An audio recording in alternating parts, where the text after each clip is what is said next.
আমাদের মাননীয় স্বরাষ্ট্রমন্ত্রী যেটি বলেছেন, জুলাই আবেগ নয়, আবেগ দিয়ে রাষ্ট্র চলে না। এই প্রসঙ্গে বলতে চাই মাননীয় স্পিকার, জুলাই আবেগ নয় কথা সত্যি, কিন্তু জুলাই আবেগ, জুলাই একই সাথে বাস্তবতা। আবেগ বলে জুলাইকে খাটো করে দেখার কোনো সুযোগ নেই। গণভোট যে রায় দিয়েছে বিএনপি সেই রায় অনুযায়ী সংবিধান সংস্কার পরিষদের সদস্য হিসেবে শপথ না নিয়ে দেশের মানুষকে চরমভাবে হতাশ করেছে।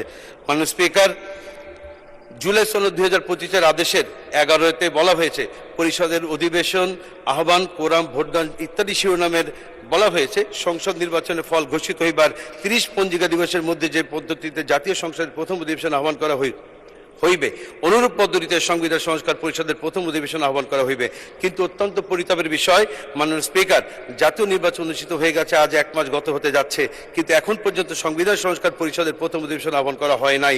শুধু তাই নয়, বিএনপি আজকের দিন পর্যন্ত সংবিধান সংস্কার পরিষদের সদস্য হিসেবেও শপথ গ্রহণ করে নাই।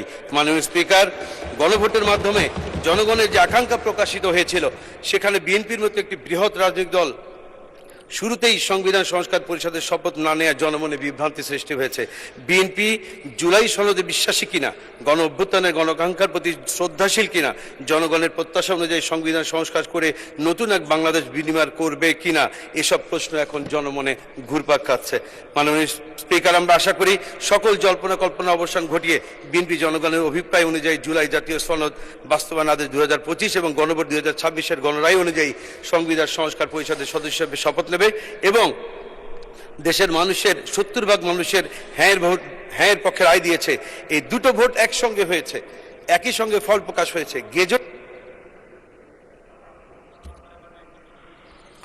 ধন্যবাদ মাননীয় সদস্য। আচ্ছা, 1 মিনিট বলেন। ধন্যবাদ মাননীয় স্পিকার। আমাদের এখানে যে আলোচনা হয়েছে, আমাদের মাননীয় স্বরাষ্ট্রমন্ত্রী যেটি বলেছেন, জুলাই আবেগ নয়, আবেগ দিয়ে রাষ্ট্র চলে না। এই প্রসঙ্গে বলতে চাই মাননীয় স্পিকার, জুলাই আবেগ নয় কথা সত্যি, কিন্তু জুলাই আবেগ, জুলাই একই সাথে বাস্তবতা। আবেগ বলে জুলাইকে খাটো করে দেখার কোনো সুযোগ নেই। মাননীয় স্পিকার, 50 ঘন্টার আলোচনার যে বিষয়টি এখানে উপস্থাপন করা হয়েছে, সেখানে সকল সংসদ সদস্যরা যাতে নির্বিঘ্নে আলোচনা করতে পারে, সেজন্য 50 ঘন্টার আলোচনার কথা মাননীয় বিরোধী নেতা উত্থাপন করেছিলেন, কিন্তু এটিকেও খাটো করে দেখা হয়েছে। আরেকটি কথা মাননীয় স্পিকার, জুলাই আইন ও অধ্যাদেশ ব্যাপারে মাননীয় স্বরাষ্ট্রমন্ত্রী উল্লেখ করেছেন। তিনি বলছেন জুলাই আইনও না, অধ্যাদেশও নয়, কিন্তু সংবিধানের 152-তে বলা হয়েছে সকল অধ্যাদেশী আইন। সুতরাং তিনি এই মন্তব্যটি তার দায়িত্বশীল মন্তব্য হয়নি। আমরা আশা করি ভবিষ্যতে তিনি দায়িত্বশীল মন্তব্য করবেন। মাননীয় স্পিকার, আমাকে কথা বলার সুযোগ দেওয়ার জন্য আপনাকে ধন্যবাদ।